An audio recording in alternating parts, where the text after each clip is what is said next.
a escolhida do nosso projeto Menina da Ciência da semana foi a Alice Ball, que é uma química. Eu pedi para minha sobrinha escolher uma pessoa fora da biologia e ela escolheu a Alice Ball, porque uma das razões, porque a mãe dela é médica e uma das grandes descobertas, grandes feitos da Alice foi com um tratamento químico, um processo que não existia, que hoje em dia é chamado de método Ball, combater a lepra. E a lepra era tratada de um jeito bem desumano.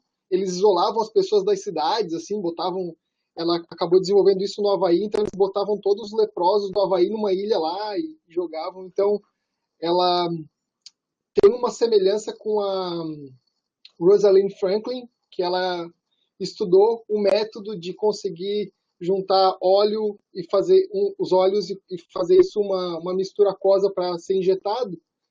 E uma pessoa terceira foi lá e roubou o experimento dela, depois da morte dela, no caso, e publicou com o seu bonito nome, né? Ele publicou como Método Dean, o cara era um pesquisador da universidade, mas depois a história não deixou, como a Rosalind Franklin. Hoje em dia a gente dá todos os créditos para essa descoberta de transformar, de juntar uma mistura com óleo a uma mistura aquosa ao método Ball. Então, tem filmes dela também, quem quiser procurar pelo nome tem filme, e é uma história bem interessante, relacionando a química à parte farmacológica, e daí, enfim, e tudo é biologia nesse mundo, né? Então é isso, agora quem pode colocar a sua apresentação? Okay. Enquanto coloca a apresentação, eu vou apresentando então o Joaquim. Isto de termos seminários online facilita um pouco. Estava explicando aqui, né, que nós temos feito seminários com várias pessoas de vários sítios e eu tenho tido a felicidade de poder convidar pessoas que são muito minhas amigas. E o Kim é meu amigo, não vou dizer há quantos anos, né, Kim? Vale a pena. Mas o Kim é praticamente um irmão que eu tenho e que fomos colegas de graduação, é um dos meus amigos mais antigos. E então o Joaquim, ele atualmente é investigador do MARE. O MARE é o Centro de Ciências do Mar e do Ambiente na Universidade de Lisboa. E ele tem o seu doutorado também lá nessa universidade em Biologia da Conservação. Atualmente ele trabalha, né, a sua pesquisa foca a ecologia e a conservação de sistemas de água doce, com especial destaque para a malacologia, em várias áreas, né, da biodiversidade, de padrões evolutivos, dinâmica populacional, padrões de dispersão, adaptações a regimes hidrológicos, aspectos dos ciclos de vida e também parasitologia. E, enfim, já vai começar aqui a dar esse spoiler, ele tem cerca ou mais de 20 anos de experiência em projetos com bivalves de água doce e participou e coordenou vários projetos científicos de conservação e de consultoria, tanto em Portugal quanto no estrangeiro. Isso inclui várias tipologias de projetos, quer projetos mais vocacionados para a pesquisa propriamente dita, financiados pela Fundação para a Ciência e Tecnologia em Portugal, quer projetos de conservação. Há uns projetos que não sei se vocês conhecem, que se chamam projetos LIFE, que são projetos de conservação também financiados pela União Europeia, estudos de impacto ambiental, estudos associados aos estudos de impacto ambiental que nós chamamos RECAP, lá em Portugal, que são os relatórios de conformidade ambiental de projetos de execução de empreendimentos e também projetos associados ao Programa Operacional de Sustentabilidade e Eficiência no Uso de Recursos.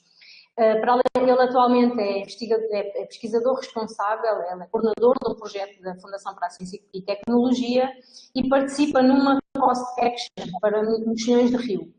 E, para além disto tudo, ele ainda é presidente do Instituto Português de Malacologia. Então, depois deste longuíssimo currículo do Kim, eu vou-lhe passar a palavra. Kim, muito obrigada por ter aceitado o convite. É um grande prazer ter-te aqui. Eu vou desligar o meu microfone e a câmera, mas qualquer coisa eu ligo o áudio e a gente conversa. Obrigada. Ok. Muito obrigado e bom dia a todos. Eu vou fazer uma apresentação sobre a conservação de bivalves de água doce, e eu foquei esta apresentação em duas partes. Uma geral para apresentar o que é que são bivalves de água doce, partindo do princípio que a maior parte das pessoas, mesmo na área de biologia, tem muito pouco contacto com estes organismos e, portanto, é normal que as pessoas saibam muito pouco sobre onde é que eles vivem, o que é que são e muito menos sobre os desafios de conservação.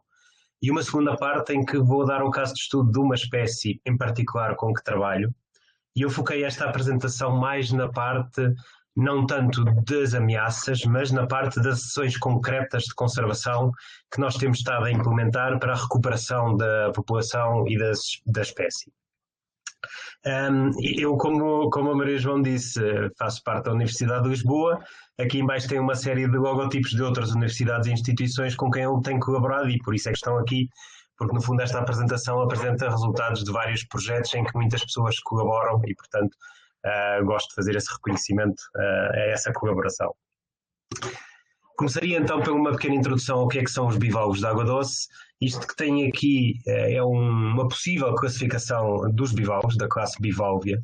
Claro que, sobretudo nos invertebrados, estas classificações são muito dinâmicas, estão sempre a mudar, sobretudo desde que temos marcadores moleculares. Estas classificações variam muito depressa e, portanto, isto é uma hipótese de classificação, mas existem outras. Eu assinalei aqui de cor amarela os dois grupos onde se incluem bivalves de água doce. Portanto, todos os outros grupos que aqui têm são marinhos. Veem, portanto, que a maioria dos bivalves são organismos marinhos e que todos os bivalves de água doce se podem incluir nestas duas ordens, a ordem unionoida e a ordem veneroida. Os bivalves de água doce existem em vários grupos, mas os mais importantes estão aqui representados. Portanto, pertencem a duas ordens. A ordem veneroida inclui muitas famílias, mas as mais importantes para a água doce são estas três que aqui estão, enquanto que a ordem unionoida são os chamados mexilhões de rio, nós chamamos-lhes mexilhões de rio, e inclui estas 6 famílias que aqui estão. Portanto, no caso da ordem unionoida, são exclusivamente de água doce, portanto, todos os grupos que aqui estão são todos os grupos desta ordem. A ordem veneroida inclui bivalves de água doce e bivalves marinhos, e os que aqui estão indicados são os de água doce. Em termos de, não só da classificação, mas da ecologia dos bivalves de água doce, são organismos que, ao contrário dos seus parentes marinhos, têm um problema, muitas vezes, de dispersão e, portanto, de origem. Como é que eles chegaram a estas massas de água doce? Porque as águas doces são dominadas por rios e os rios têm um fluxo unidirecional, o que significa que um bivalve reproduz-se tipicamente com uma larva veliger, que, para aqueles que estão recordados, é uma larva de movimento passivo, digamos assim, ou seja, ela flutua na água e vai, portanto, para onde a água a levar. No caso de um rio, isso colocaria um problema grave, que iria até ao mar ou até onde quer que tivesse um obstáculo ajusante e, portanto, seria uma estratégia de dispersão pouco eficaz e também não seria uma forma muito lógica de chegar a ocupar evolutivamente estes ambientes. Portanto, eu vou só fazer aqui uma pequena apanhada das estratégias que os diferentes grupos de bivalves de água doce tiveram para, na sua evolução e para resolver este problema de dispersão. O primeiro exemplo que tenho aqui é na família Dreissenidae, que tem aqui o exemplo do mexilhão zebra. O mexilhão zebra é uma espécie com origem no Mar Cáspio e é uma praga, uma espécie invasora em grande parte do mundo. No Brasil não está presente, mas existe uma espécie próxima e que causa exatamente os mesmos problemas, que é o mexilhão dourado, o Hymenoptera fortunei. Estes mexilhões de água doce têm uma larva idêntica às dos marinhos, portanto é uma larva veliger, tem aqui a fotografia, que não tem movimentos ativos. E, por consequência, o habitat típico nativo destes mexilhões são lagos interiores. Portanto, são massas de água doce, sim, mas que não têm movimentos unidirecionais que possam fazer com que a dispersão seja perdida. Portanto, nestes ambientes são muito eficazes. Porquê é que esta espécie se tornou uma invasora de muito sucesso em todo o mundo? Em grande parte pelas alterações do habitat que nós introduzimos com a construção de barragens. Portanto, as barragens criam massas de água doce paradas, em onde estas espécies se podem desenvolver com muita eficácia. E ao ter estas barragens espalhadas nas bacias hidrográficas, acabam as larvas por conseguir fixar-se nos troços de rio que estão entre estas barragens. Portanto, é uma espécie invasora, mas grande parte do sucesso dessas invasões tem a ver com as alterações que o homem introduziu nos habitats. Outro grupo, que é esta família Spheridae, existe em todo o mundo, e o que mais caracteriza, existem muitas espécies, mas o que mais caracteriza é a sua dimensão. São espécies extremamente pequenas, o que vocês têm aqui são fotografias de adultos, portanto podem ver que na esmagadora maioria dos casos são espécies que apenas têm alguns milímetros de comprimento. E isso faz, elas têm uma larva que não soltam para a água, retêm no seu interior, e quando saem do interior dos progenitores já é um juvenil, portanto já é uma réplica em miniatura, ainda mais miniatura do que o adulto. Mas pela sua dimensão, a estratégia de dispersão dela é muito eficaz porque permite-lhe ficar agarrada a qualquer organismo ou mesmo a qualquer objeto que entre em contacto com a água, por exemplo as patas das aves ou as patas dos mamíferos, coisas que as pessoas ponham na água e fiquem infectadas com estes bivalves e depois vão pôr essas coisas, por exemplo um balde noutra massa de água ao lado. E, portanto, eles conseguem percorrer distâncias enormes desta forma. Basta ver que, por exemplo, com uma ave, se for uma espécie com uma capacidade de voar muitos quilómetros num só dia, pode percorrer essa distância toda. E é uma espécie também com um ciclo de vida muito rápido, portanto, no mesmo ano pode-se reproduzir várias vezes, o que significa que estas espécies, na realidade, conseguem ocupar todo o tipo de águas interiores. Ou seja, nós encontramos em rios, encontramos em lagos, encontramos em fontes de aldeias, encontramos em pequenos charcos temporários, em qualquer tipo de água interior onde ela consiga chegar, ela pode, de facto, ocupá-la. Por esse mesmo motivo, não é um grupo particularmente interessante do ponto de vista de conservação, porque muitas vezes são espécies com tanta facilidade de dispersão que existem em todo o mundo ou em todo um continente e de facto acabam por ser muito plásticas e as ameaças que estão sobre os habitats de água doce não as afetam tanto como outras espécies mais exigentes.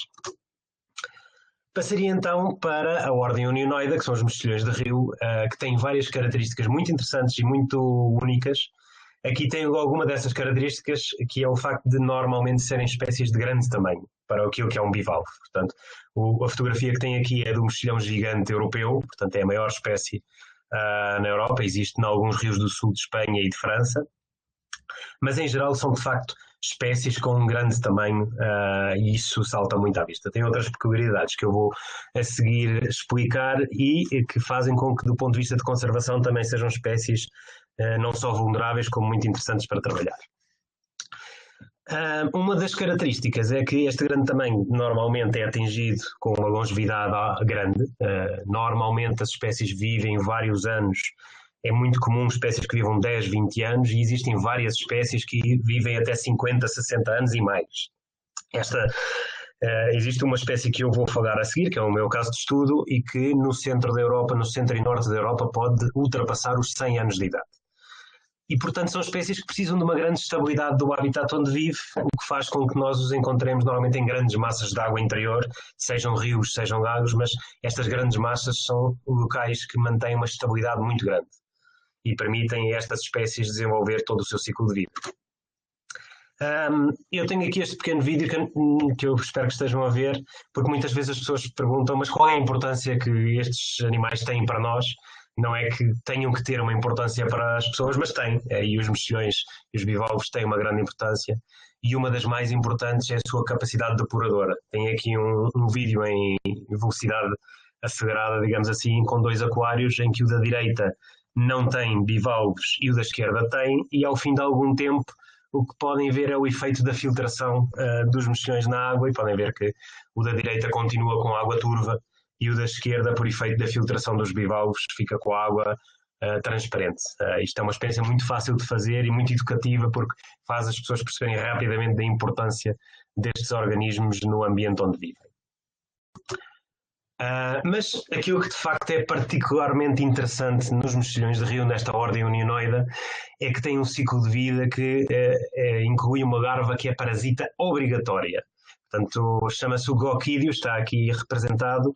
É uma larva que é libertada pelos progenitores e que tem que se fixar obrigatoriamente a um hospedeiro, que em quase todos os casos no mundo inteiro é um peixe. Existe apenas uma espécie que utiliza um anfíbio, todas as outras utilizam peixes.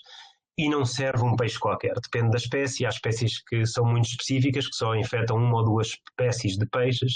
Existem outras espécies que podem infectar uma amplitude maior de espécies de hospedeiros, mas esta fase é obrigatória e é uma fase particularmente delicada do ciclo de vida.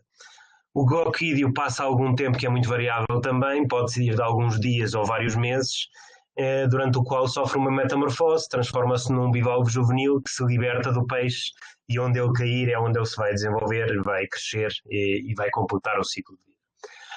Portanto, como podem ver, isto é uma coisa que acontece normalmente num rio, num ambiente complexo, com fluxo unidirecional de água e com várias estruturas que complicam o movimento dos peixes, com um substrato também heterogéneo, onde os bivalvos poderão ou não se fixar, e portanto há várias coisas aqui neste ciclo de vida que podem correr mal, e é um dos principais problemas a nível de conservação, é que acabamos por afetar várias fases deste ciclo de vida. Mas uma das coisas que tipicamente pode correr mal facilmente é o goquídeo encontrar o peixe adequado para se infectar. Se vocês imaginarem um grande rio, por exemplo, onde estão os nossos bivalvos, e se esses bivalvos necessitarem de uma espécie específica de peixe para infectar, eles precisam de libertar estes goquídeos no momento certo em que os peixes estejam lá para os infectar, e portanto tudo isto tem que ser muito bem coordenado e pode facilmente correr mal. E é difícil de facto imaginar que isto acontece ao acaso, e nós temos provas de que em quase todas as espécies não acontece ao acaso, quase todas as espécies têm adaptações para que isto seja facilitado e que seja mais provável o sucesso da infecção. A estratégia mais fácil é uma questão de números, ou seja, eu vou falar desta espécie a seguir, que é a Margaritífera margaritífera, uma espécie que existe na Europa e na América do Norte, e basicamente as boas populações de margaritíferas já quase não existem, mas originalmente teriam milhões de exemplares de bivalvos, e cada fêmea de bivalvo pode produzir até 10 milhões de larvas. Portanto, isto numa boa população, podem imaginar a quantidade de larvas que estariam a ser produzidas e que são todas libertadas ao mesmo tempo. Portanto, isto é tudo sincronizado. Para ajudar, o hospedeiro preferencial desta espécie é o salmão, embora possa ser também a truta, e muitas populações dependam da truta, mas o salmão originalmente entrava nos rios onde existiam margaritíferas em grandes quantidades, em números de milhões, para se reproduzir, no mesmo momento em que o bivalvo se reproduz. O que quer dizer que nesse momento estão milhões de margaritíferas, portanto de bivalvos, a libertarem milhões de larvas que estão a entrar na coluna d'água ao mesmo tempo que milhões de hospedeiros potenciais estão a passar. E, portanto, é uma questão de números. Alguns salmões ficariam infectados e, portanto, o ciclo de vida acabaria por se completar com sucesso. Outras espécies têm estratégias que vão sendo cada vez mais complicadas. Isto é uma espécie que existe também na Europa e que faz uma espécie de redes, ou seja, os goquídeos têm aqui à direita cada estrutura quase esférica que aqui tem é um goquídeo, e ela liberta-os com uma espécie de muco que fixa os goquídeos uns aos outros em filamentos. Estes filamentos depois cruzam-se uns com os outros e fazem uma espécie de rede. E quando libertam isto na água, esta rede vai ficar presa em todo o lado. Pode ficar presa em pedras, em plantas que existam no rio, pode ficar presa diretamente nos peixes que passem, mas mesmo que não seja diretamente, depois os peixes, ao passarem pelas plantas ou pelos outros ambientes, acabam por entrar em contacto com os goquídeos e ficam infectados. Outras espécies têm estratégias um pouco mais estranhas. Isto é uma espécie do centro da Europa, o Neocrassus, que se descobriu, portanto as setas estão aqui a indicar, não sei muito bem, mas é o bivalvo que está aqui enterrado na areia, e o que ele faz é juntar as larvas numa pequena quantidade de água que cospe, digamos assim, para o ar, portanto vê-se mal, mas vê-se aqui uma espécie de um jato de água, e este jato de água que tem os goquídeos sai fora da água, portanto do rio, e quando cai outra vez no rio, faz uma vibração que é a mesma vibração que faria um inseto ao cair na superfície da água. Isto para um peixe significa comida, e portanto o peixe vai rapidamente comer aquilo que acha que é um inseto, mas quando tenta comer essa comida, na realidade o que está a fazer é ingerir estas larvas que vão parasitar o peixe e, portanto, vão infectá-lo e vão fazer com que complete o ciclo de vida do bivalvo. Na América do Norte existem espécies com estratégias um pouco mais complicadas. Algumas usam uma coisa que nós chamamos conglutinados ou superconglutinados, que fundamentalmente significa que elas juntam os goquídeos todos numa superestrutura, que se parece com um peixe ou uma larva, outra vez com aspecto comestível para os peixes. E algumas até têm movimento. Eu vou tentar ver se isto funciona. Tem aqui o bivalve, tem aqui o conglutinato que está fixo ao bivalve por um filamento que não se vê, e com o movimento da água do rio, este conglutinato mexe-se e atrai os potenciais hospedeiros, portanto atrai os peixes que vão infectar. Outras espécies têm alterações de estruturas que se mexem e, portanto, que também vão atrair o peixe. Portanto, isto é a concha do bivalve, isto é o manto que tem movimentos e até tem ali uma estrutura que imita o olho do peixe para que o peixe seja atraído. Lá dentro tem a brânquia com os gloquídeos que vão ser libertados quando o bivalve sente que o peixe está próximo. E algumas espécies têm uma estratégia que não é muito subtil, mas é extremamente eficaz. Isto foi descoberto há cerca de 10 anos atrás num rio da América do Norte também. É uma espécie de bivalve que está aqui enterrada no substrato e ela infecta um peixe que se alimenta no fundo dos rios. Portanto, o que vocês vão ver aqui é a estratégia que ela tem para infectar o peixe que está ali à procura de comida e basicamente o bivalve agarra ao peixe. Não lhe faz mal nenhum, atenção, a quem perguntar se os peixes sofrem alguma coisa com isto. A longo prazo não sofrem, pode sofrer um bocadinho neste momento, mas o peixe sobrevive e não tem problema nenhum. E, portanto, quando tem o peixe bem agarrado, vocês vão ver aqui uns pontinhos brancos a saírem do bivalve, na zona onde está a cabeça do peixe, e vão infectá-lo tranquilamente, porque o peixe não vai a lado nenhum enquanto o bivalve não o soltar. E, portanto, existem muitas estratégias. Estas são as conhecidas. Existirão muito mais estratégias para ser descobertas. E aquilo que vocês têm aqui é a diversidade conhecida dos mexilhões de rio.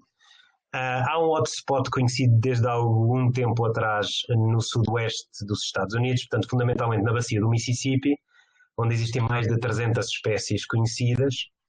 A América Central também tem uma grande diversidade. E depois as zonas tropicais, tanto da América do Sul como de África e da Ásia, também têm uma boa diversidade, mas normalmente assume-se que esta diversidade está subestimada. E está subestimada pelo simples facto de que tem um esforço histórico de pesquisa muito inferior ao da Europa e da América do Norte e, portanto, vão-se descobrindo espécies novas, coisa que na América do Norte e na Europa é muito raro acontecer. E, portanto, haverá mais espécies nestas zonas tropicais do que aquilo que estão indicadas aqui. É uma questão de trabalho, é uma questão de trabalho de sistemática e de identificar estas espécies corretamente. Um dos problemas que se reflete também na conservação a nível destes organismos e que se manifesta muito em particular na Europa e na América do Norte é aquilo que nós chamamos as falsas espécies, digamos assim. Ou seja, sobretudo no século XIX, houve muitas espécies que foram descritas, mas que não correspondem a espécies válidas. Isto acontece porque os bivalves têm uma plasticidade muito grande, ficam com formas de concha muito diferentes, cores diferentes, e na altura, no século XIX, houve vários naturalistas que, por o bivalve ter cores diferentes, identificava como espécies diferentes, ou porque um era comprido e o outro não, já eram duas espécies diferentes. Eu pus aqui alguns exemplos destes autores que foram responsáveis pela esta profusão enorme de nomes. Portanto, a linha atrasada representa os nomes disponíveis, portanto, espécies que foram sendo descritas ao longo do tempo, mas que não correspondem necessariamente a espécies válidas. E podem ver aqui que no final do século XX já íamos em mais de 4.000. E a linha a cheio, em baixo, corresponde à linha em que vários autores tentaram pôr ordem nesta classificação e, portanto, tentaram juntar todos estes nomes em espécies consideradas válidas. E esta linha já desde algum tempo que está mais ou menos estabilizada por volta das 1.000 espécies. E, portanto, nós consideramos que teremos cerca de 1.000 espécies válidas onde cabem todos os outros nomes. E isto coloca, desde logo, um problema de conservação que tem a ver com o facto de, se nós não conhecemos exatamente o que é que temos nos nossos rios ou nos nossos lagos, se nós não sabemos que espécies é que lá estão, dificilmente conseguiremos conservá-las bem, porque não saberemos as suas distribuições, os seus ciclos de vida e não saberemos como atuar. Portanto, é o primeiro passo na conservação dessas espécies, é mesmo o conhecimento básico da sua diversidade, e isto ainda há muito trabalho por fazer. Eu não me vou dedicar aqui nesta apresentação, mas gostava de terem uma noção de que, de facto, não podemos ter uma conservação eficaz se não soubermos do que é que estamos a falar. E, portanto, eu vou passar agora a falar do caso da margaritífera. A margaritífera é uma espécie que conhecemos muito bem e desde há algum tempo. Ainda há muitas coisas por conhecer, mas é uma espécie que não temos dúvida nenhuma de qual é, de onde existe, de quais são os seus hospedeiros. Como eu disse antes, é o salmão e a truta, portanto sabemos muita coisa sobre ela, e isso faz com que também tenha sido uma das espécies que mais pessoas tenham dedicado trabalhos de conservação. Eu vou também referir alguns dos problemas de conservação, mas vou começar por mostrar-vos o aspecto que tem um rio onde vive esta espécie. Isto é um rio do norte de Portugal. São rios de água muito limpa, de água não poluída, onde existem trutas. Hoje em dia já não existem salmões em Portugal, mas no passado terão existido, e portanto o fundo do rio é bastante limpo, também a água é transparente, tem uma mistura de areia, de pedras e de rochas, e os nossos mexilhões, portanto a margaritífera existe nestes locais, tem aqui uma enterrada na areia. Portanto, os mexilhões de rio não se fixam às pedras como os mexilhões marinhos, enterram-se na areia como se fosse uma amêijoa, e portanto temos aqui uma margaritífera com as aberturas por onde faz circular a água, filtra, respira, e é neste tipo de ambiente que nós as encontramos. A distribuição da margaritífera, como eu vos disse também anteriormente, é na Europa e na América do Norte. Ela ocupa basicamente rios da vertente atlântica destes continentes. Portanto, na Europa ela não ocupa rios mediterrâneos, ocupa apenas rios atlânticos, e na América do Norte ocupa apenas rios tanto do Canadá como dos Estados Unidos, que fluem para o Atlântico e não para o Pacífico. Isto tem a ver com uma coevolução com os hospedeiros, portanto ela usa o salmão do Atlântico e a truta como hospedeiros, e portanto estas distribuições coincidem, como seria aliás de esperar. Eu não vou, como disse, entrar em detalhes sobre as ameaças que pendem sobre a margaritífera, mas está aqui as principais. Portanto, a modificação do habitat, muito por culpa da construção de barragens, portanto é uma espécie, como viram, depende de águas límpidas e de bem oxigenadas de rios, não se dá em águas paradas de barragens nem de lagos. A poluição também foi responsável pela regressão da espécie. É uma espécie que ocasionalmente em algumas populações produz pérolas, e isso levou, por exemplo, no centro da Europa a uma exploração demasiado intensiva que ameaçou e acabou com algumas populações. Os próprios hospedeiros, portanto as trutas e os salmões, estão ameaçados, e isso só por si é uma ameaça para o bivalve, porque impede-o de completar o ciclo de vida. E hoje em dia uma ameaça bastante grande também são as alterações climáticas. Eu posso dizer que mesmo antes das alterações climáticas já era estimada uma redução de 90% das suas populações a nível mundial, e tem aqui, eu não sei se já falaram disto, mas eu vou-vos fazer um resumo. Isto são mapas da Península Ibérica, de distribuição. Em cima tem a distribuição potencial atual da margaritífera e do seu hospedeiro, da truta, e portanto tem aqui ela onde ocorre, é no norte da Península Ibérica, em rios mais frios, a truta também. E em baixo, nestes mapas, nos 4 mapas de baixo, tem as projeções segundo as previsões de alterações de emissão de gases de efeitos de estufa. Tem as previsões para 2050 para 2 cenários diferentes, e o que vocês veem aqui, tanto num como no outro caso, são reduções enormes da área de potencial disponível, que levará inevitavelmente a uma ameaça ainda maior para estas espécies. Por exemplo, tanto num cenário como no outro, o que vem aqui é o desaparecimento de áreas potenciais em Portugal. Fica apenas áreas potenciais no extremo norte da Península Ibérica, no que é a Espanha. E, portanto, isto são considerações que devemos ter em conta também quando implementamos projetos de conservação, uma vez que não queremos implementar e gastar dinheiro e recursos em ações complexas de conservação que depois acabam por não ter sucesso por efeitos de alterações climáticas ou outro tipo de explorações do rio que não tínhamos em conta. Como eu vos disse, esta espécie é muito bem conhecida, e por isso nós podemos ter ações de conservação muito concretas com ela. Nós sabemos qual é o hospedeiro, sabemos qual é o ciclo de vida e sabemos alguns dos requisitos básicos para os seus juvenis crescerem.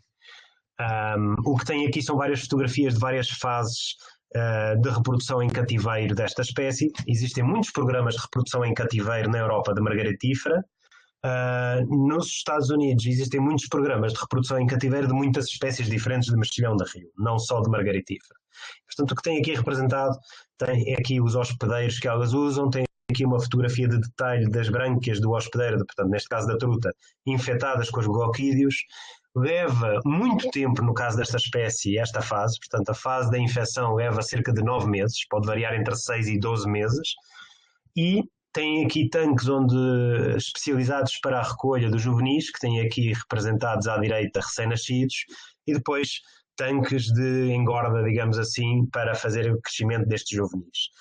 Aqui na fotografia de baixo à direita tem um juvenil já com cerca de 1 ano de idade, portanto já cresceu bastante, podem ter comparação com a fotografia de cima que já evoluiu bastante. Portanto, nós já sabemos fazer tudo isto e portanto podemos implementar programas de reprodução em cativeiro desta espécie.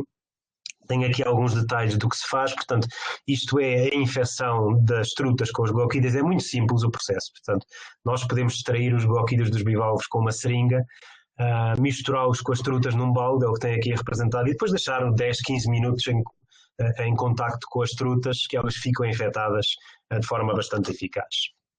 Tem aqui uma fotografia de brânquias infectadas, nós podemos controlar o grau de infecção, neste caso nós apontamos para cerca de 1000 gloquídeos por truta, portanto podemos obter 1000 juvenis de bivalves por cada truta que infectarmos. Ao fim de 2 meses o gloquídeo cresce e portanto já tem um aspecto diferente na brânquia e nós podemos controlar todo o processo. Aqui tem um gráfico de azul, tem a evolução da temperatura desde que é infectado em setembro até que começam a nascer os juvenis em abril. E o que tem aqui a linha a vermelho é a quantidade de juvenis que são obtidos por dia. Portanto, o que vem aqui é um controle da temperatura durante o período da infecção e depois o controle do número de juvenis que nascem ao longo dos dias. E podemos olhar para este processo em mais detalhe e podem ver aqui a vermelha é o número de juvenis por dia e azul o número acumulado de juvenis ao longo do tempo e portanto podem ver aqui que todo o processo se completa em cerca de 1 mês, estão aqui representados 2, mas ao fim de 1 mês já o processo terminou e que nós conseguimos, neste caso usámos cerca de 200 trutas, conseguimos obter quase 90.000 juvenis de bivalves. Parece muito, mas lembrem-se que isto são espécies cuja estratégia de vida está adaptada a uma mortalidade enorme. Portanto, estes 90.000 são o número inicial, mas vão morrer uma quantidade enorme destes juvenis e, portanto, precisamos mesmo destes números muito grandes para conseguirmos um programa de reprodução em cativeiro com sucesso, em que no final do processo tenhamos juvenis crescidos para devolver ao rio. Estes juvenis vamos colocar em crescimento em condições diferentes, podemos tê-los em tanques com sistema aberto, ou seja, em que a água entra diretamente do rio e a alimentação é natural, ou podemos alimentá-los com algas comerciais ou criar nós próprios algas para alimentá-los e controlar este crescimento. Portanto, o que tem aqui é o gráfico de crescimento dos juvenis nas primeiras 8 semanas e aqui tem um gráfico do crescimento dos juvenis nas primeiras 20 semanas após o nascimento. E, portanto, podem ver, a linha azul tem o tamanho máximo destes juvenis e podem ver que em 20 semanas eles mais do que triplicam o seu tamanho inicial. E, portanto, o que nós queremos para aumentar o sucesso destes programas é juvenis que estejam bem crescidos para aumentar a sua probabilidade de êxito de sobrevivência no meio natural. Mas um dos passos mais delicados deste processo, nós já sabemos obter os juvenis, já sabemos fazê-los crescer, mas chega o momento de devolvê-los à natureza e aí é que é o grande problema, porque temos que saber os sítios que são adequados para devolvê-los à natureza e isso não é tão fácil como possa parecer. Começa logo pelo facto de em muitos destes sistemas as ameaças que levaram a que fiquem espécies ameaçadas não acabaram, portanto, em muitos casos as barragens continuam lá, noutros casos as fontes de poluição não desapareceram ou não foram tratadas e, portanto, introduzir esta espécie criada em cativeiro em ecossistemas onde as ameaças continuam presentes não é uma estratégia adequada porque não vai ter seguramente êxito. Portanto, nós precisamos de saber as condições adequadas para melhorar as condições destas espécies. E, portanto, nós temos alguns projetos em Portugal para fazer isto. Aqui tem um mapa do norte de Portugal onde a espécie ocorre. Portanto, são as bacias assombreadas em cinzento e, portanto, como veem, a espécie não está presente em muitos sítios. E nós sabemos que diferentes populações têm diferentes características. A verde tem as populações que nós consideramos não ameaçadas. Não significa que estejam no seu estado pristino, porque isso praticamente não existe na Europa, mas são populações que têm uma boa abundância, recrutamento de juvenis, portanto o ciclo de vida nós sabemos que completa-se nestas populações e, portanto, não estão imediatamente ameaçadas. A amarelo temos populações que sabemos que até podem ter juvenis, até podem não ter muito poucos exemplares, mas sabemos que não estão nas condições que deviam estar, portanto que já sofreram uma regressão muito acentuada e portanto que poderiam beneficiar de alguma ajuda, digamos assim, podiam beneficiar de recuperação de habitat e de um reforço através da reprodução em cativeiro. E a vermelho temos os casos críticos, quer aqueles de rios onde nós já sabemos que se extinguiram, quer daqueles que estão à beira da extinção. Posso-vos dizer, por exemplo, que aqui o rio Neiva, que aqui está representado, nós sabemos que existem cerca de 20 mexilhões nesse rio, não conhecemos mais mexilhões nesse rio, portanto são muito poucos. Aqui neste círculo vermelho pequeno, o rio Terva é um rio que até há pouco tempo nós sabíamos que havia cerca de 15 mexilhões nesse rio. Nós retirámos uma parte desses mexilhões para cativeiro para iniciar o programa de reprodução. Entretanto, os que estavam no rio morreram porque houve um evento de poluição agudo e, portanto, esta população neste momento existe apenas pelos exemplares que estão em cativeiro. Portanto, são situações críticas. E, portanto, nós queremos saber os ambientes adequados para os introduzir, mas não basta. Nós temos que saber, digamos assim, o que é que temos que reproduzir em cativeiro para poder reintroduzir. E o que tem aqui, eu não vou entrar em detalhes, são árvores, não são filogenéticas, mas são árvores de diversidade genética das populações. Nós fizemos este estudo na Península Ibérica, ainda estamos agora a trabalhar nisto, mas o que identificámos foi estes círculos que aqui têm, que são as unidades relevantes de conservação da espécie em Portugal. E o que podem ver aqui, por exemplo, no círculo amarelo, inclui vários rios diferentes, onde as populações não se diferenciam geneticamente, portanto pode-se considerar uma única unidade de conservação, mas depois temos rios, aqui os círculos de cima, são dois círculos diferentes do mesmo rio, do rio Paiva, e estão aqui separados porque geneticamente eles aparecem de facto separados, ou seja, o mesmo rio tem diferentes unidades de conservação e tudo isto tem que ser levado em consideração na altura de programar os programas de reprodução em cativeiro, de reintrodução no rio, e não podemos andar a misturar unidades genéticas tendo esta informação em mão. Tem aqui o mapa que eu vos mostrei antes e, portanto, se substituirmos os círculos pelas unidades de conservação que temos isto, e é nestas unidades de conservação que temos que trabalhar. Portanto, tem aqui este rio Paiva, que tem duas unidades de conservação, uma a montante e outra a jusante. Depois tem aqui este grupo de vários rios que geneticamente são iguais e, portanto, temos que trabalhar com base a estas unidades. Não vou falar aqui de uma questão diferente, que é programas de potencial reintrodução da espécie em rios onde já não existe. Aí não existem a questão genética porque não se vai misturar nada, já lá não está nada, existem outras questões, que é, por exemplo, a de assegurar que a causa de extinção das populações nesses rios já desapareceu.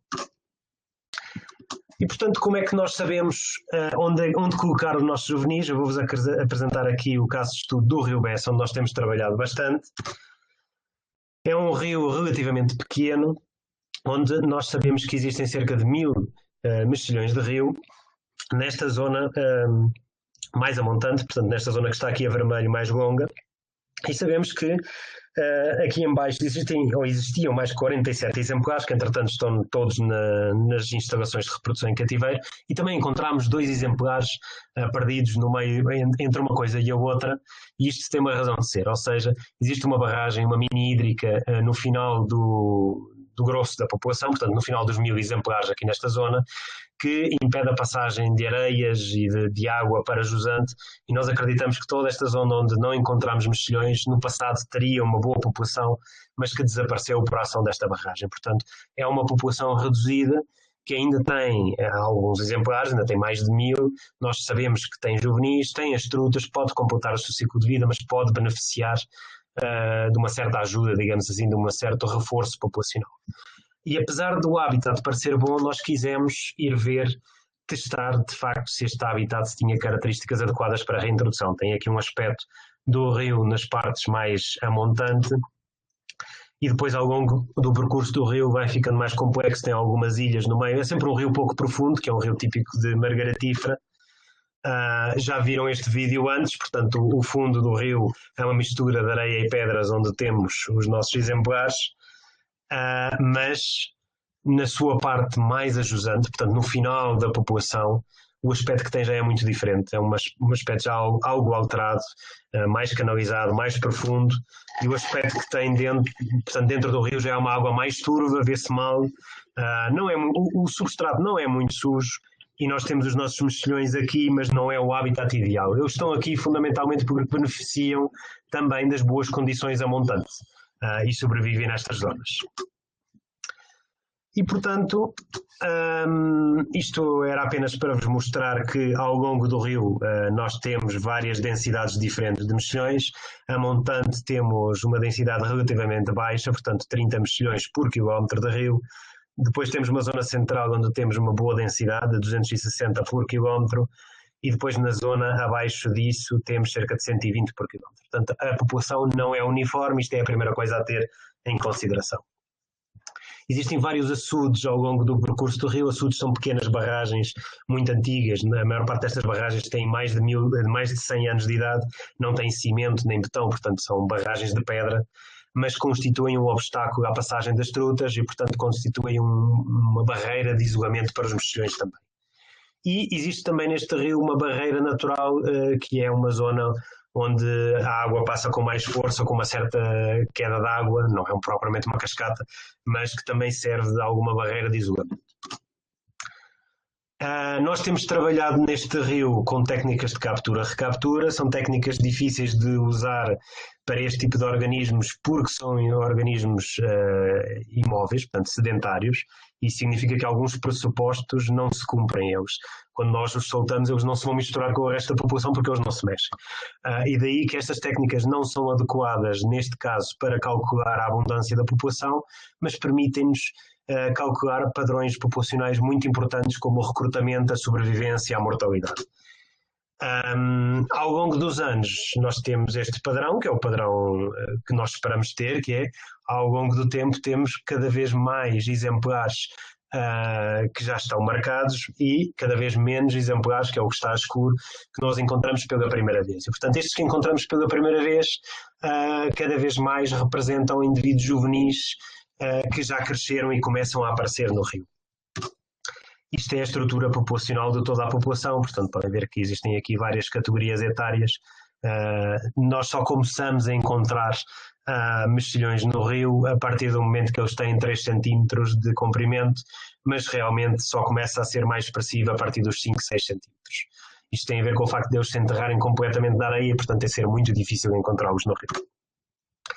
E, portanto, para diferentes zonas do rio e diferentes anos, nós podemos calcular coisas como a sobrevivência, o que esta tabela representa. Não interessa entrar aqui em detalhes, e interessa sim ver que a sobrevivência não é igual para diferentes anos e não é igual entre zonas de rio. A mesma coisa para o recrutamento, portanto o recrutamento representa a quantidade de juvenis que são incorporados na população por ano, e que de facto nós vemos, por exemplo, que a zona central, que se recordam é que tem maior abundância de bivalves, também é que tem maior recrutamento dos juvenis, o que é, aliás, previsível, era esse o resultado que nós esperávamos e é esse o resultado que nós temos. E, portanto, o que nos interessa saber é porque é que isto acontece e recolher os dados ambientais que são responsáveis por estas diferenças, porque é com base a estes dados ambientais que nós vamos poder decidir onde é que vamos colocar os nossos juvenis reproduzidos em cativeiro para maximizar o êxito destes programas. Isto são vários gráficos que nós fizemos ao longo do rio em estudo para vários parâmetros ambientais, portanto tem aqui temperatura, tem aqui pH, tem aqui a largura do rio, e portanto podem ver que para muitos destes parâmetros há variação, mas não há um padrão claro ao longo do rio, portanto sobe e desce sem um padrão muito claro. A mesma coisa com a profundidade do rio, com a velocidade da corrente, portanto varia muito, mas não há um padrão evidente. O substrato e a cobertura vegetal, portanto o cover representa a cobertura vegetal, muita variação, mas tirando a cobertura vegetal, que parece evidente que nos últimos sítios, portanto a jusante do rio, há cada vez menos cobertura vegetal, de resto não se encontra nenhum padrão. Então chegamos a um parâmetro que é o potencial redox, e para simplificar, o potencial redox representa a capacidade que o oxigênio tem de penetrar no substrato do rio. E, portanto, quanto maior essa capacidade do oxigênio penetrar na areia do rio, maior o potencial redox. Isto é importante porque os juvenis dos bivalves vivem enterrados na areia do rio e, portanto, precisam do oxigênio e nós esperamos que esteja relacionado com o potencial redox. E aqui sim nós vemos que há uma certa tendência de incremento do potencial redox ao longo do rio, para depois haver outra vez uma redução.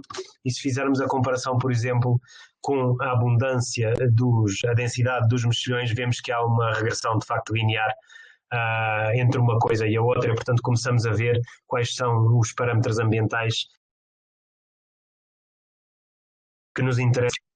Tem aqui, eu já estou quase a acabar, mas tem aqui também uma coisa importante de se fazer, que é uma cartografia das populações, uma cartografia detalhada das populações no rio.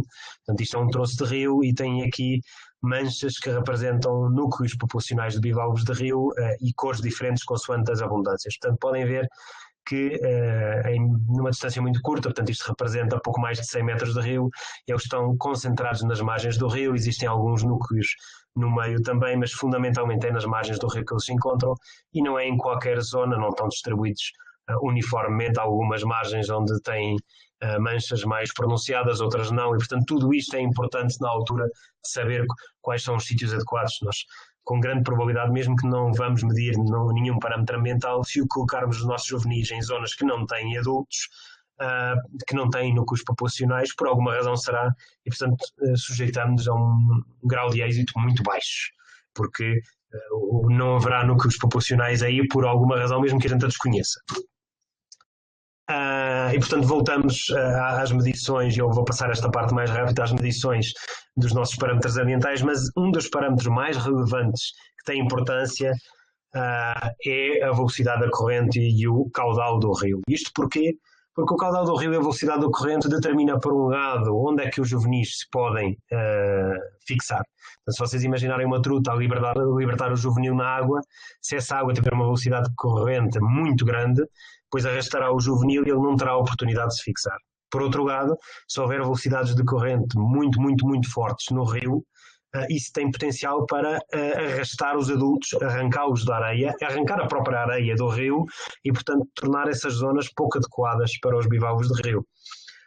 E, portanto, nós estamos a trabalhar na identificação dos sítios que são adequados do ponto de vista da hidrodinâmica do rio, portanto, da hidráulica, das forças que atuam nestas zonas de rio.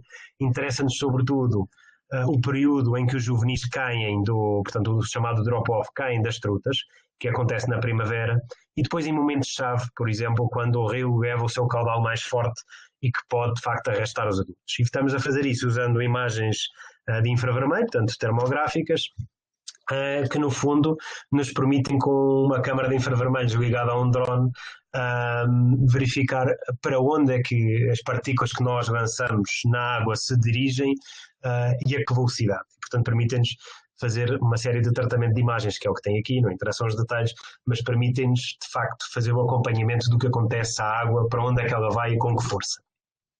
Permitem-nos criar estes mapas de deslocação e permitem-nos, de facto, identificar as zonas mais adequadas para os bivalves, porque são aquelas que permitem aos juvenis fixarem-se no substrato, ao mesmo tempo que permitem que os adultos não sejam arrastados pela corrente excessiva da água.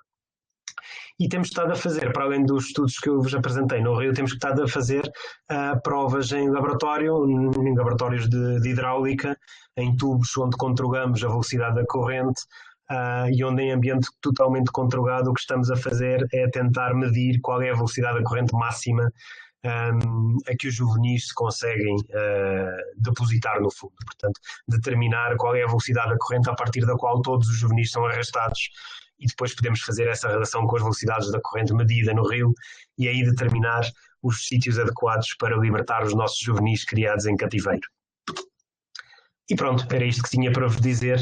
Espero não ter excedido muito o meu tempo e qualquer pergunta ficarei contente de responder. Muito obrigado. Sim, muito obrigada. Foi excelente, não excedeste o teu tempo, sim, certinho. Não sei se falaste depressa demais, mas eu pedi para eles me avisarem aqui, ninguém disse nada, então acho que eles já estão acostumados comigo. E eu vou abrir para perguntas. Portanto, queria-te agradecer, assim, extraordinário, assim, eu sabia um pouco, muito pouco daquilo que tu andavas a fazer e achei maravilhoso. Foi para mim uma surpresa, principalmente a parte inicial, sobre aspectos da história de vida dos mexilhões, muito, muito bonito. Então vou abrir para perguntas. Normalmente há aqui um momento de quebra-gelo e ninguém faz perguntas no início e depois eles animam. E por isso eu vou-te fazer aqui uma pergunta. Margaritífera tem uma distribuição muito ampla, né, geograficamente. Sim. Contudo, eu sei que aquilo não era uma árvore filogenética, mas quando tu mostras aqueles teus mapas de diversidade genética, tu encontras uma diferenciação, enfim, não sei muito bem qual era aquele padrão, a uma escala muito pequena. Sim. Porquê é que estes bichos não são mais diferenciados? Ou seja, porquê é que nós não temos mais espécies do género Margaritífera? É uma muito boa pergunta, ninguém tem uma resposta definitiva para isso. O que eu vos mostrei foi uma análise genética populacional que estamos a fazer com técnicas de nova geração de genómica, portanto com SNPs, não sei se chamam assim também a isso, suponho que sim, chamamos-lhe os SNPs. E decidimos fazer isso precisamente porque todos os outros marcadores usados até ao momento, incluindo microsatélites, que é o que tradicionalmente se usava para populações, davam uma variabilidade muito pequena. E mesmo com estes marcadores genómicos, mesmo assim não é uma variedade por aí alguém grande. Isto é um padrão comum a todos os marcadores, portanto, mitocondrial, tudo aquilo que tem-se usado, mitocondrial, nuclear, microsatélites, genómica, todos revelam que é de facto um grupo, não só margaritífera, mas o género, com baixa diversidade genética. Posso-vos dar um exemplo, o limite onde isto leva, que é, no início, quando se começaram a fazer árvores filogenéticas da margaritífera, usou-se marcadores mitocondriais, portanto, citocromo oxidase, essas coisas.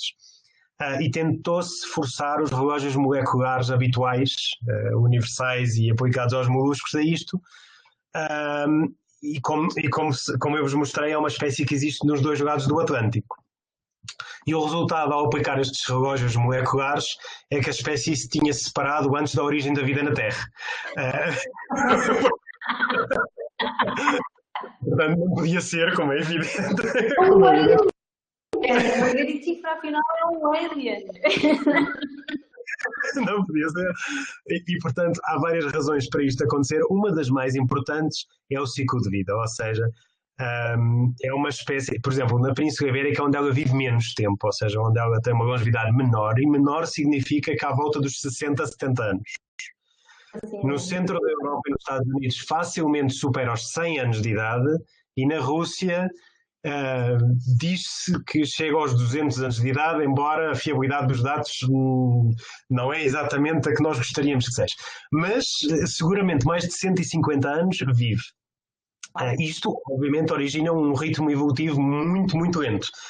Não é a mesma coisa a taxa de evolução de uma espécie com um tempo de geração de 5 ou 10 anos do que uma que vive 150. Não. Por outro lado, todos os mexilhões de rio têm uma coisa em comum, a margaritífera também, que é uma certa capacidade de inbreeding, precisamente porque a estratégia de vida deles não é que a dispersão, eles só precisam de dispersar de vez em quando. Muitas vezes eles reproduzem-se muito localmente, portanto os bivalves infectam trutas que estão ali, que não saem dali, que vão libertar os juvenis ali, que vão crescer e que são filhos dos adultos que já lá estavam, vão se reproduzir todos uns com os outros, portanto aquilo não vai contribuir em nada para diversificar a genética. Portanto é um ciclo vicioso. E, portanto, estas duas coisas contribuem, de facto, para uma diferenciação muito baixa. Mesmo assim, é um bocadinho exagerado, às vezes, a pouca diferença que nós encontramos. E isso não consigo explicar exatamente porquê. Porque é um alien, eu já expliquei. Já expliquei aqui, não tem a ver.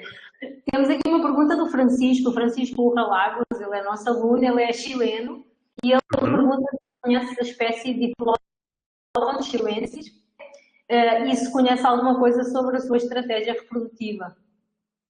Não conheço pessoalmente porque nunca estive no Chile, infelizmente, mas, exatamente, gostava, mas conheço de nome porque há muitas publicações sobre esta espécie.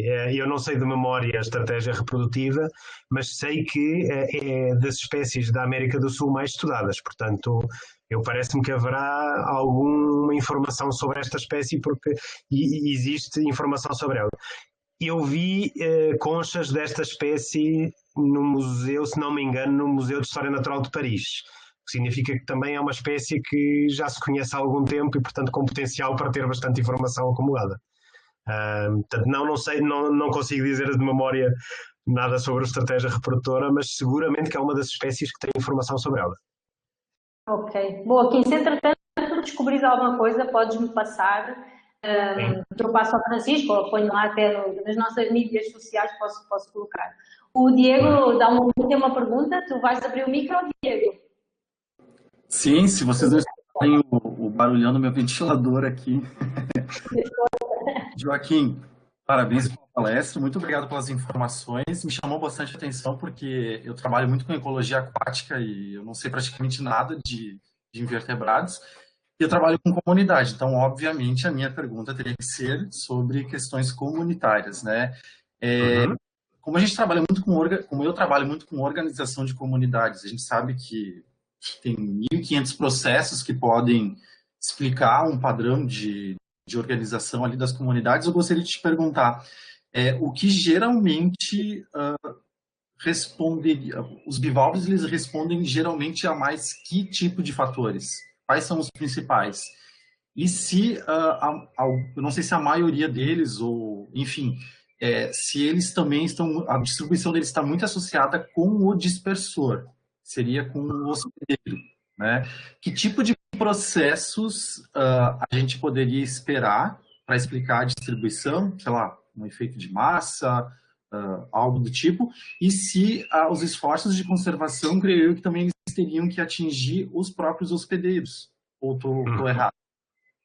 Está certíssimo. Eu já vou começar por responder ao contrário, porque quando se fazem estes programas de reprodução em cativeiro e quando se faz a conservação dos bivalves, é forçoso fazer a conservação dos seus hospedeiros e do habitat onde eles vivem.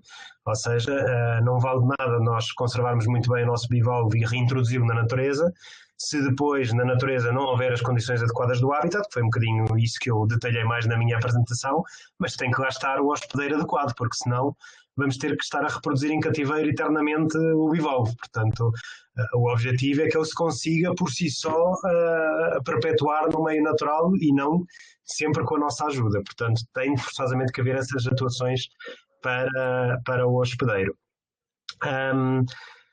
Em relação à primeira pergunta, é de facto um dos fatores mais importantes a modelar a distribuição dos bivalves, é de facto o hospedeiro. E no caso de espécies como a margaritífera, que são muito específicas, isto é muito evidente. Portanto, a margaritífera apenas infecta trutas e salmões, e se nós formos a ver a distribuição das trutas e salmões, coincide bastante bem uma e outra. Onde é que não coincide nestas espécies mais específicas? Normalmente tem a ver com o facto dos hospedeiros serem móveis e os bivalves não, o que significa que as trutas e os salmões conseguem chegar a sítios onde os bivalves não conseguem. Ou seja, nós encontramos trutas e salmões em rios que são instáveis e que podem secar, por exemplo, e eles podem ir para lá, mas os bivalves não podem, porque se secar eles morrem todos à primeira oportunidade, ao primeiro momento em que seque. Portanto, normalmente a distribuição dos bivalves é mais restrita que a distribuição dos seus hospedeiros. Mas há outras espécies de bivalves que são muito pouco específicas, ou seja, que usam muitas espécies diferentes de peixes, e nessas é mais difícil estabelecer essa relação, porque nessa, como usam várias espécies de peixes, muitas vezes elas respondem mais às condições ambientais do que ao hospedeiro, porque na realidade é-lhes um bocado indiferente qual é o peixe que lá está. Muitas espécies, desde que lá esteja um peixe, chega. Portanto, precisam é que esteja lá alguma coisa. Nesses casos, eles respondem mais, e é um dos principais fatores, à qualidade ambiental do substrato. Ou seja, a qualidade da água é importante, mas é importante sobretudo na medida de ter ou não ter fatores agudos. Ou seja, se houver uma poluição suficientemente grave da água para matar os bivalves, então eles não vão estar lá. Mas em muitos casos conhecem-se muitas populações, muitas comunidades de bivalves de água doce que estão presentes em águas poluídas, desde que não seja uma poluição extremamente suficiente para os matar. E, aliás, até é interessante porque são usados às vezes os bivalves como bioindicadores nesses casos, porque como vivem muitos anos vão acumulando esses poluentes e podem-se fazer inferências sobre isso. Agora, os substratos são mais limitativos. Porquê? Porque os substratos, que é o habitat direto dos bivalves, é onde eles se enterram, não só pode haver uma limitação direta através do impedimento da passagem do oxigênio para o substrato, e aí os juvenis não se conseguem desenvolver e a espécie não poderá estar presente, mas muitas vezes os efeitos da poluição são mais agressivos no substrato. Posso-vos dar um exemplo, por exemplo, na Península Ibérica, eu não sei por acaso, não sei no Brasil, calculo que possa haver este problema, mas na Península Ibérica existe um problema grave com os incêndios florestais. Os incêndios florestais, um problema que têm é o arrastamento de sedimentos para os rios, quando vêm as chuvas, e estes sedimentos, se o rio tiver um fluxo de água bastante bom, vão ser arrastados, portanto não vai ser um grande problema em termos de qualidade da água, mas eles vão se depositar no fundo do rio. E essa deposição dos sedimentos no fundo do rio é que é muito grave para os bivalves de água doce, porque vai retirar oxigênio, porque vai concentrar outras substâncias na zona direta de onde estão os bivalves e, portanto, é muitas vezes a qualidade do substrato do rio que vai ser determinante para a presença, para a estruturação das comunidades. Eu acrescentaria também que estes mexilhões de rio são especiais na medida em que, como têm uma longevidade muito grande, têm aquela distribuição muito agregada no fundo do rio e não coincide muitas vezes com as zonas onde se fazem as amostragens de macroinvertebrados, de outros invertebrados mais pequenos com um ciclo de vida mais rápido, porque esses têm um ciclo de vida mais rápido e rapidamente respondem às condições ambientais do ano. Os mexilhões de rio normalmente não respondem às condições ambientais do momento, respondem ao acumular das condições ambientais de vários anos, e é isso que às vezes é complicado nós percebermos, porque nós vamos fazer o trabalho num ano e não conseguimos perceber imediatamente o que aconteceu nos 5 ou 10 anos anteriores, e aí está muitas vezes a dificuldade. Eu não sei se respondi.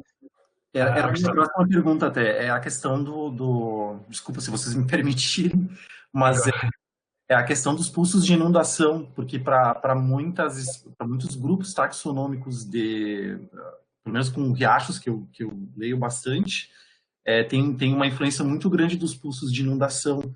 Então, eu acredito que também para eles responda bastante. E aí também uma outra questão, eu trabalho também com poças que secam.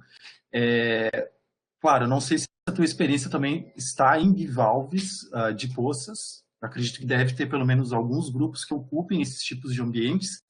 E aí a pergunta vai, para esses ambientes que a gente tem uma modificação da profundidade, enfim, dos pulsos de inundação, que ela é sazonal, os bivalves, eles pelo menos eles têm algum tipo de característica que lhes permita ficar nesses ambientes mais imprevisíveis, ou eles praticamente são excluídos e são obrigados a viver em ambientes mais lóticos? É uma pergunta interessante, porque eu tinha outra apresentação preparada precisamente com uma espécie que está adaptada a esse ambiente e que também estamos a fazer reprodução em cativeiro, mas os desafios são diferentes, de facto. Vou começar pela primeira pergunta. Os pulsos de caudal muito forte do rio, portanto, na época úmida, digamos assim, são muito limitativos e portanto, eu no início de tudo associei o habitat dos mexilhões de rio a grandes massas de água precisamente por isso, porque nas mais pequenas, nos riachos, naqueles que são mais afetados por estas variações muito abruptas, normalmente eles não estão presentes porque eles não se conseguem adaptar a isso, ou seja, eles, se fossem ocupar esse espaço, no primeiro época úmida que tivesse um arrastamento muito forte, desapareceriam. Esse arrastamento, quando chega a rios mais complexos, é igualmente forte, mas esses rios mais complexos têm zonas de proteção, têm zonas de margem, estão protegidos muitas vezes por ilhas, por zonas que, por muito forte que seja o caudal do rio, conseguem oferecer alguma proteção aos bivalves. E é aí nessas zonas protegidas que eles vão se perpetuar e é aí a chave para a conservação dessas populações. Mas é muito diferente falarmos de uma espécie como margaritífera, que pode aguentar estas correntes muito fortes de inverno, mas não está adaptada à sazonalidade, portanto não está adaptada a rios que secam e que ficam reduzidos a poças, e outras espécies que estão adaptadas a esse ambiente. Nós estamos a trabalhar no sul da península com algumas espécies que estão adaptadas a esse ambiente. E há várias adaptações que eles têm. Uma, desde logo, é o ciclo de vida, a longevidade, ou seja, tem uma longevidade muito menor. Eles precisam de ser mais rápidos. Portanto, eles vivem em ambientes que são instáveis, E, portanto, o ciclo de vida deles está pensado para ter grandes mortalidades em ciclos de 4, 5, 6 anos. Portanto, desde que os ciclos sejam dessa ordem de grandeza, eles conseguem recuperar. Porquê? Porque quando vem uma seca muito grande, tem fenómenos de mortalidade enorme, portanto acaba com grande parte da população, mas depois nos 4 ou 5 anos seguintes se estabilizar, o que fica, e é preciso que fique alguma coisa, portanto é preciso que fique alguma poça com algum bivalve para que o sistema funcione, eles conseguem se reproduzir, conseguem o recrutamento eficaz porque têm uma idade de maturação precoce, portanto na maior parte dos casos no segundo ano de vida já se estão a reproduzir, os juvenis crescem bastante depressa e, portanto, o sistema recupera. O problema principal de conservação aí está, tanto por alterações climáticas como por uso excessivo da água do ser humano, é que os ciclos hoje em dia já não são de 5, 6 anos, já são de 1 ou 2. E aí as espécies já não conseguem recuperar, não estão adaptadas para isso.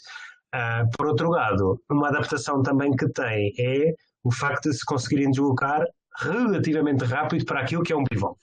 Ou seja, quero com isto dizer que são bivalves que num único dia conseguem deslocar-se 1 ou 2 metros. Parece pouco, mas para um bivalve é muito. Mas isso permite-lhes, quando a água está a recuar, porque é época de seca, rapidamente, eles conseguem, desde que não tenham obstáculos físicos, desde que não tenham pedras ou troncos, conseguem acompanhar o recuo da água arrastando-se através da areia para não ficarem a seco. E depois, quando acaba a época seca e volta a água, conseguem voltar para a zona de margem onde estão mais protegidos da corrente forte. Portanto, tem algumas adaptações para se conseguirem sobreviver nesses ambientes, sim. Desculpem, eu tenho só mais uma, aproveito que é a última.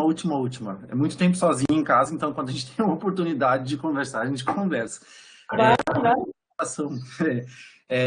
Porque pelo que você fala, nós teríamos que tomar 2 tipos de estratégias totalmente diferentes quando a gente vai falar de conservação, porque a gente vai ter a conservação das populações, que a gente vai utilizar determinadas estratégias, mas quando a gente vai falar dos ambientes, a gente tem que talvez pensar em outros tipos de estratégia, né? Porque justamente não são todas as espécies que vão persistir naquele ambiente. Então, se a gente for pensar de funções ecossistêmicas, a gente mude totalmente o panorama de quem é mais importante conservar. Então, acredito que isso se encaixa muito bem para os bivalves, pelo que o Júlio fala. Sim, e aliás implica questões mais filosóficas na área da conservação. Eu posso-vos dizer que uma das espécies com que nós estamos a trabalhar no sul, que está de facto adaptada a estes ambientes sazonais, mas no sul da Península Ibérica é um sítio muito problemático, não só por alterações climáticas, como pelo uso da água, ou seja, estes ambientes estão muito alterados, rios que secavam um pouco no verão, neste momento se secam completamente e, portanto, é complicado.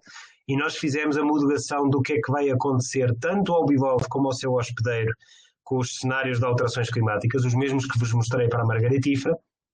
E no caso desta espécie do sul, o resultado é radical, ou seja, em qualquer cenário de alteração climática, mesmo mais suave, o resultado é que tanto o bivalve como o hospedeiro deixam de ter áreas potenciais na zona de distribuição deles. E, portanto, ficamos com a dúvida do que fazer, porque, tendo em conta que nós não conseguimos alterar, ou, atuando localmente, não conseguimos alterar o curso das alterações climáticas, há quem sugira translocar estas espécies, estas populações, para zonas onde elas nunca existiram, que são aquelas zonas onde ficarão com o ambiente adequado, mas isso é uma questão mais filosófica quase, porque não é uma questão pacífica. Há quem diga que não se deve fazer nada e deve-se deixá-lo extinguir. Há quem diga que se deve fazer uma engenharia ambiental muito grande para garantir que ficam zonas com água na zona de distribuição atual, mas isso implica uma alteração profunda física do ambiente para garantir que essa água fica lá. Portanto, implica decisões já mais complicadas, digamos assim. Implica uma intervenção muito mais ativa da nossa parte para a conservação. Esses são os desafios de quem trabalha com conservação, né? Parece Sim. que é um pouco difícil, às vezes, a gente tomar uma decisão sem ficar em dúvida, né? Joaquim, muito obrigado e desculpa ter falado um monte. Não foi mal. Não, é assim que a gente gosta, né? Eu vou passar a palavra à Ingrid, que tem uma pergunta. Ingrid, por favor. Bom dia a todos. Primeiro, eu gostaria de agradecer a oportunidade de conhecer esse belíssimo trabalho na conservação de bivalves, né? Aqui no Brasil, para nós ainda é um sonho a gente conseguir fazer trabalhos, conseguir financiamento para trabalhos de conservação de invertebrados, né? Eu trabalho com moluscos terrestres, mas às vezes na instituição onde eu trabalho surgem algumas demandas também com moluscos aquáticos, e atualmente a gente está na nossa cidade com um projeto de mineração de areia em uma bacia onde existe um bivalve endêmico do gênero Diplodon, e mesmo já se sabendo que essa espécie é ameaçada, que ela é endêmica dessa bacia, ainda existem questionamentos se podem ou não podem fazer esse empreendimento de extração de areia, enfim. Isso sai um pouco do nosso controle, a gente não consegue muitas vezes, né, consegue convencer as pessoas da importância desses organismos, a não ser que eles tenham uma utilidade, digamos assim, prática ou seja comercial, enfim. Eu gostaria de aproveitar a oportunidade para perguntar um pouco mais, que eu fiquei bem curiosa em relação ao método de captura e recaptura com bivalves, né? Em relação a como estimar a densidade, então, desses organismos, né? E como vocês conseguem fazer a marcação deles, né? Essas são minhas curiosidades. Muito obrigada. Não, obrigado eu.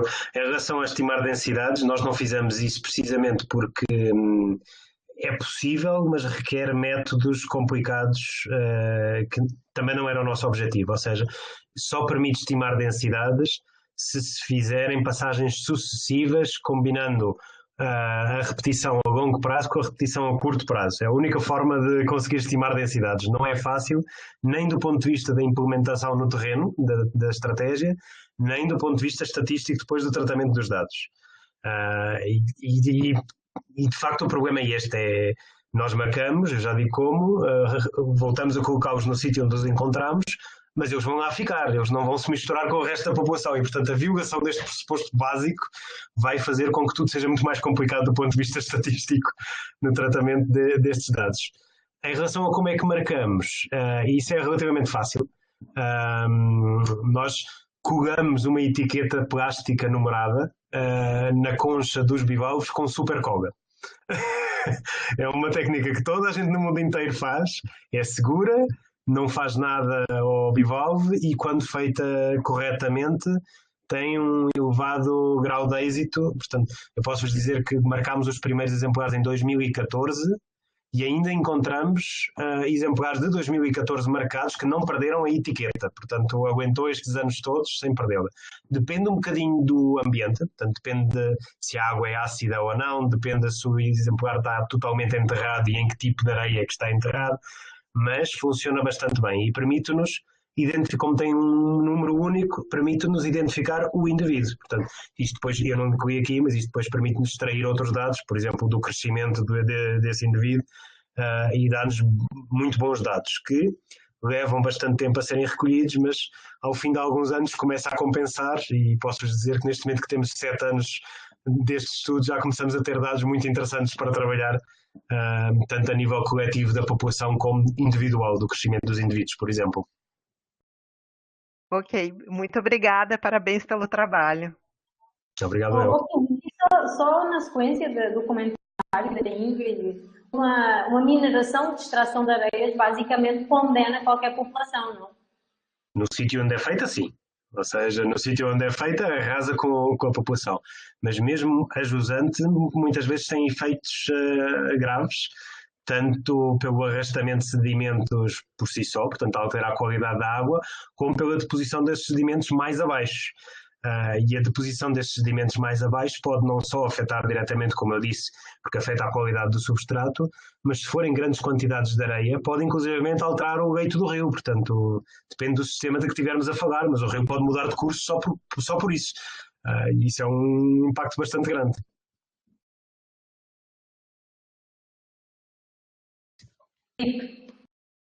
Não, pode seguir a do Denis. O Denis escreveu aqui no chat, agradece, né, e dá-nos parabéns pelo trabalho, e diz que quanto menos conhecemos um grupo, mais interessantes eles são. E ele diz que não sabe se perdeu na apresentação, mas pergunta-te o que é que motivou a preocupação inicial com a margaritífera e a conservação, se foi mero interesse académico ou se houve alguma questão legal associada a algum impacto sofrido. Tá?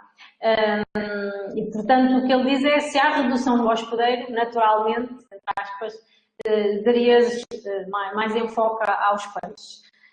E, de modo geral, quais as estratégias para conseguir recursos, e imagino que ele queira dizer financeiros, para a conservação destas espécies que geralmente não têm um apelo popular, né? Ou se apenas usar o argumento de conhecimento científico se é suficiente? Não, não. Sejamos honestos, não é suficiente. A margaritífera tem várias questões peculiares. Uma delas é que é uma espécie que é conhecida há muito tempo, portanto, foi descrita pelo Linneu, e portanto é uma espécie que se conhece desde há muito tempo, e isso faz com que, comparativamente a outras que até estão mais ameaçadas do que a margaritífera, tenha uma acumulação de conhecimento, não só académico, como da população em geral ou da comunidade em geral, muito mais profundo que as outras. Isso só por si chama mais a atenção do que uma espécie totalmente desconhecida. Mas um dos principais motivos pelo qual ele ganhou ao longo dos anos mais notoriedade é o facto de infectar salmões e trutas, e os salmões e trutas têm um impacto económico muito grande por causa do interesse da pesca deles, pesca lúdica, mas que move muitos milhões de euros ou de dólares, dependendo de onde estamos, ou de outra moeda qualquer.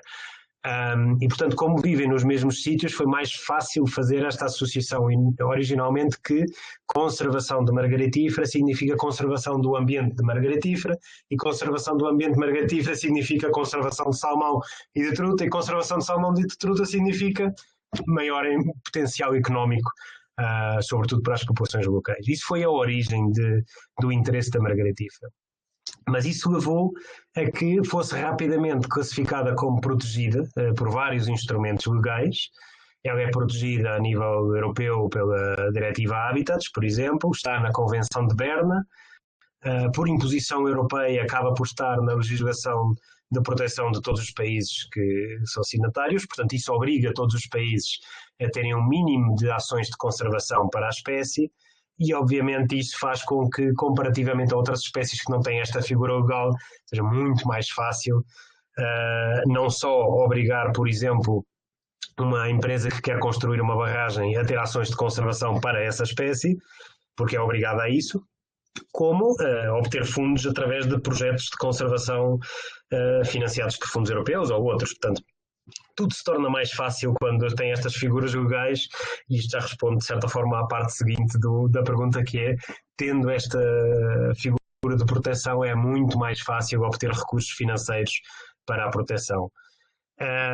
O reverso da moeda é que outras espécies, por exemplo aquela espécie que eu estava a falar que vive no sul, num ambiente bastante mais impactado, com um futuro bastante mais sombrio, é muito mais difícil obter recursos económicos pelo simples facto que não têm a mesma figura de proteção legal e, portanto, ninguém está obrigado a conservá-la por não ter proteção legal. Portanto, infelizmente é assim.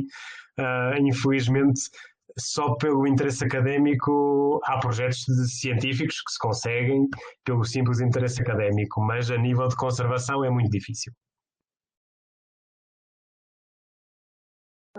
O Denis estava aqui escrevendo, mas é notória então a importância dos instrumentos legais. Nós muitas vezes negligenciamos isso, mas a verdade é que ainda pesa. Enfim, claro que diferentes cenários, diferentes momentos, pesa mais ou pesa menos, mas é sempre importante um instrumento legal de conservação. Filipe, agora tu. Joaquim, para a gente conhecer, a Maria conta várias histórias acadêmicas sobre vocês, só coisa boa. Claro que só aconteceu coisa boa. Tu trouxe os bivalves como a base dos estudos e dali para cima da cadeia, né? Mas essas reintroduções ou introduções das espécies de cativeiro pode ter algum risco de alguma outra espécie se hospedar, usar os bivalves como hospedeiro e ter um desequilíbrio, assim, tem uma preocupação além da introdução, de pensar ainda um degrau abaixo. Sim, se bem que normalmente estes programas tentam ser feitos, às vezes por razões logísticas não é possível, mas tentam ser feitos localmente. Portanto, o ideal, e nós fazemos isso, é ter as instalações de reprodução em cativeiro alimentadas com água do rio onde se vai fazer a reintrodução em cativeiro. E isso minimiza muitos dos riscos que possam haver de introdução de outras espécies ou de elementos que sejam estranhos ao ambiente. Quando não é assim, é sempre boas práticas passar por quarentenas para evitar a introdução de organismos que não são desejáveis. Do ponto de vista de organismos mais evidentes, isto é sempre feito. Ou seja, por exemplo, se tivermos a falar de introduzir juvenis cujos progenitores ou cujo ambiente onde eles são criados existem outras espécies de moluscos que possam se tornar invasores e que queremos introduzir esses juvenis em ambientes onde não existem, forçosamente tem que se ter atenção, tem que se proceder a desinfecções, tem que se proceder a limpezas e a quarentenas. É verdade que também é possível a introdução, por exemplo, de elementos patogénicos, bactérias, vírus, coisas que é muito difícil de controlar e nesse aspecto não é muito, não se tem feito muita coisa para controlar isso. Também não tem havido evidências de grandes problemas nesse campo, mas não quer dizer que venha a haver. Estou-me a lembrar, por exemplo, que existe um problema grave neste momento que ninguém sabe muito bem a origem, com o que se chama a nácara do Mediterrâneo, portanto é um bivalve marinho que só existe no Mediterrâneo, nas costas do sul de Espanha, França, Itália, e que estão as populações a morrer em muitos sítios, em alguns casos já se extinguiram, porque apareceu um vírus que pura e simplesmente ninguém sabe de onde veio e está a liquidar as populações. E portanto ninguém sabe muito bem como lidar com a situação, porque para além de isolar aquelas que ainda não estão afetadas, a tentar resolver o problema. Portanto, existe esse risco. A nível de coisas mais evidentes tem-se feito alguma coisa, a nível de coisas mais pequenas, mais difíceis de controlar, não se tem feito grande coisa, mas existe o risco. Obrigado. A pergunta do Diego um pouco falou isso sobre a complexidade de tudo, né? E qualquer mexida que a gente der no ecossistema pode, sei lá, a gente não sabe o verdadeiro impacto que pode ter no futuro, né? Mas obrigado pela resposta. Mais perguntas, pessoal? Acho que não vejo aqui nada. Ai, espera, o Lucas está aqui a escrever qualquer coisa. Boa, Lucas. Vamos. Oi, bom dia. Boa tarde, Joaquim. Obrigado pela aula. Gostei muito da palestra. E fiquei pensando sobre o efeito no peixe. O que ele faz lá na brânquia? O que acontece com os peixes quando eles estão infectados? A primeira resposta fácil é: na natureza não acontece nada. Ou seja,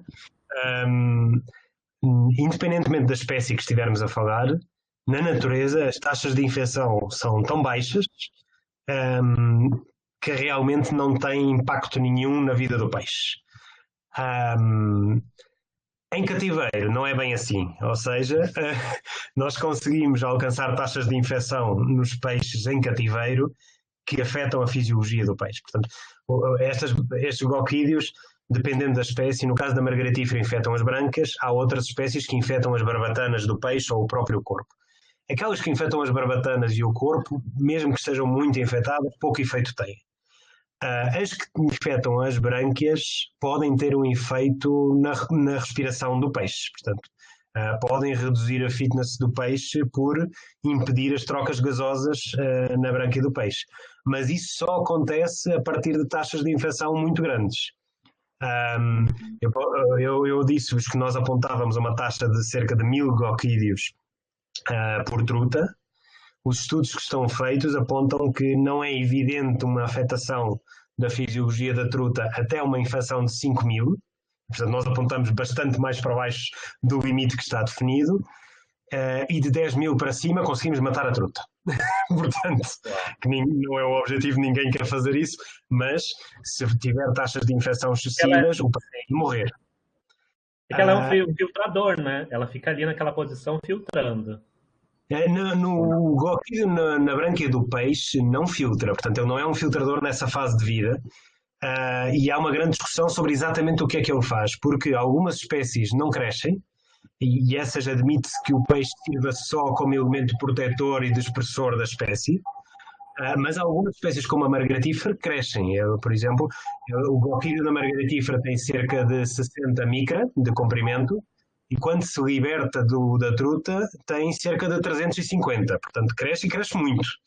E, portanto, durante esse período que cresce, não se sabe muito bem como, mas pensa-se que ele se alimenta dos nutrientes que circulam no sangue da truta. Portanto, que há trocas de nutrientes, há um parasita a sério, portanto, que ele rouba recursos da truta para se alimentar.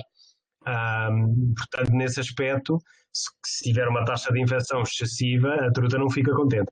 Agora, o que é um facto é que na natureza, precisamente pela probabilidade de infectar ser tão baixa, as taxas naturais de infecção dos hospedeiros normalmente estão muito, muito, muito, muito, muito abaixo daquilo que é necessário para afetar o peixe. Entendi. Legal. Mais nada, Lucas? Não, eu ia perguntar sobre. Fiquei muito interessado, achei muito legal todo o programa de conservação dessa espécie, né, de anos, né, todo um investimento, e a gente aqui no Brasil está num período tão complicado que a gente vê essas coisas e parece inimaginável aqui, né? Eu acrescentaria que aqui muitas vezes também é inimaginável. Este programa todo foi possível mais a longo prazo, porque foi possível convencer, lá está outra vez pela figura de proteção, e porque houve uma conjunção de circunstâncias favoráveis, mas foi possível conjugar alguns programas financiados pela União Europeia com a obrigação de uma empresa em particular de compensar os impactos negativos da construção de barragens, que são construções que levam vários anos, e portanto que foram obrigados a investir nessa conservação. Da conjugação de tudo isto resultou de facto que ficaram disponíveis recursos durante um período de tempo mais longo do que nós estamos habituados para fazer este tipo de ações. Portanto, bom, tem alguma ameaça para a continuidade do projeto? Como?